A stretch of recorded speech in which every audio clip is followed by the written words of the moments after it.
नमस्कार, प्रादेशिक समाचार के साथ मैं गौरी शोभा। राष्ट्र आज संविधान दिवस मना रहा है।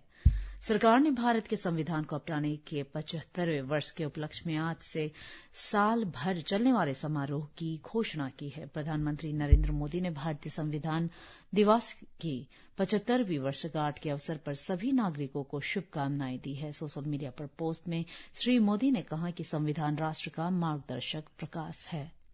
राष्ट्रपति द्रौपदी मुर्मू ने भारतीय संविधान को एक जीवंत और प्रगतिशील दस्तावेज बताया है, जिसके माध्यम से देश ने सामाजिक न्याय और समावेशी विकास के लक्ष्य को प्राप्त किया है। उन्होंने संविधान दिवस के अवसर पर नई दिल्ली में संविधान सदन के सेंट्रल हॉल में आयोजित एक भव्य समारोह को संबोधित किया। राष्ट्रपति मुर्मू ने कहा कि सरकार ने हाल के वर्षों में समाज के सभी वर्गों के कल्याण के लिए कई कदम उठाए हैं। इस अवसर पर बोलते हुए उपराष्ट्रपति जगदीप धनखड़ ने कहा कि भारत उल्लेखनीय आर्थिक विकास, मजबूत बुनियादी ढांचे, व्यापक डिजिटल बनाने के साथ आगे बढ़ रहा है और सभी को अंतर्राष्ट्रीय मान्यता मिल रही है।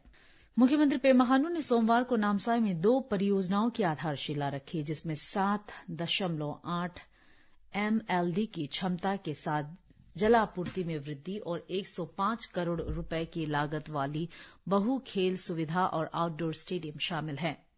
श्री खांडू ने नामसाई को राज्य के सबसे तेजी से विकसित होने वाले जिलों में से एक बताया और सभी मुद्दों को सौहार्दपूर्ण ढंग से हल करने और विकास परियोजनाओं को कार्यान्वयन करने में सरकार के साथ सहयोग करने के लिए जिले के लोगों की सराहना की। स्थानीय विधायकों द्वारा रखे गए कुछ अनुरोधों का जवाब देते हुए श्री खांडू ने एक मेडिकल कॉलेज, नर्सिंग कॉलेज और एक मत्स्य कॉलेज की स्थापना के साथ नामसाई को शिक्षा और उत्कृष्टता के केंद्र के रूप में विकसित करने का आश्वासन दिया। उन्होंने जिले में एक नया कन्वेंशन सेंटर और एक फुटबॉल अकादमी की स्थापना की भी घोषणा की।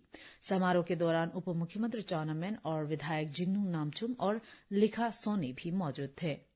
आर्थिक मामलों की कैबिनेट समिति ने सोमवार को अरुणाचल प्रदेश में 3,679 करोड़ रुपए की निवेश वाली जो 2 जल विद्युत परियोजनाओं को मंजूरी दी है। केंद्रीय मंत्री अश्विनी वैष्णव ने संवाददाताओं को बताया कि CCEA ने 186 मेगावाट की तातो आई जल विद्युत परियोजना के निर्माण के लिए 1,750 करोड़ रुपए और शियोमी जिले में 240 मेगावाट की हियो जल विद्युत परियोजना के लिए 1,929 करोड़ रुपए के निवेश को मंजूरी दी है।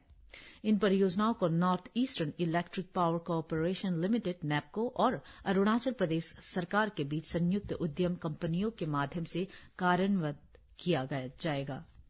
अरुणाचल प्रदेश फुटबॉल संघ ने अरुणाचल प्रदेश में फुटबॉल के विकास के लिए जॉन अब्राहम के स्वामित्व वाली JA फुटबॉल प्राइवेट लिमिटेड, जो नॉर्थ ईस्ट यूनाइटेड FC चलाती है, उनके साथ एक समझौता ज्ञापन पर हस्ताक्षर किए हैं। आज दोपहर यहां APFCA के अध्यक्ष के रूप में मुख्यमंत्री पेमा खांडू और जॉन अब्राहम ने समझौता ज्ञापन पर हस्ताक्षर किए। इस अवसर पर अखिल भारतीय फुटबॉल महासंघ के अध्यक्ष कल्याण चौबे और उप मुख्यमंत्री चाउना मेन भी उपस्थित थे। समझौता ज्ञापन के अनुसार NEUFC स्काउटिंग और खिलाड़ी पहचान जैसी सेवाएं प्रदान करेगी। जमीनी स्तर और फुटबॉल स्कूल, जिसमें कोचिंग पाठ्यक्रम, पोषण और फिटनेस विशेषज्ञता, साप्ताहिक क्लिनिक के लिए कोच, फाउंडेशन, इंटरमीडिएट और उन्नत स्तर के पाठ्यक्रम, युवा अकादमी, Arunachal Pradesh youth premiere league, तकनीकी विशेषज्ञता और 5 साल के लिए कोच शिक्षा शामिल होगी। देश के बाकी हिस्सों के साथ साथ आज अरुणाचल प्रदेश विधानसभा में भी 75वां संविधान दिवस मनाया गया। समारोह में शामिल हुए राज्य के मुख्यमंत्री पेमा खांडू ने कहा कि भारत दुनिया का सबसे बड़ा लोकतंत्र है और संविधान इस लोकतंत्र को चलाने का इंजन है। उन्होंने कहा कि प्रत्येक नागरिक, विशेषकर युवाओं को भारत के संविधान के प्रावधानों के बारे में पता होना चाहिए। उन्होंने कहा 2047 तक प्रधानमंत्री नरेंद्र मोदी के विकसित भारत के सपने को हासिल करने के लिए यह महत्वपूर्ण है। मुख्यमंत्री ने कहा, लोग ज्यादातर संविधान के व्यक्तिगत मौलिक अधिकारों की बात करते हैं, लेकिन समाज, राज्य और राष्ट्र के प्रति व्यक्तिगत कर्तव्य को भूल जाते हैं।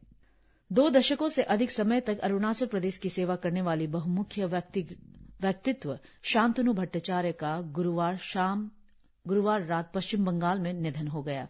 बहुमुखी प्रतिभा के धनी शांतनु भट्टाचार्य का निधन हो गया, जो काफी समय से अस्वस्थ चल रहे थे।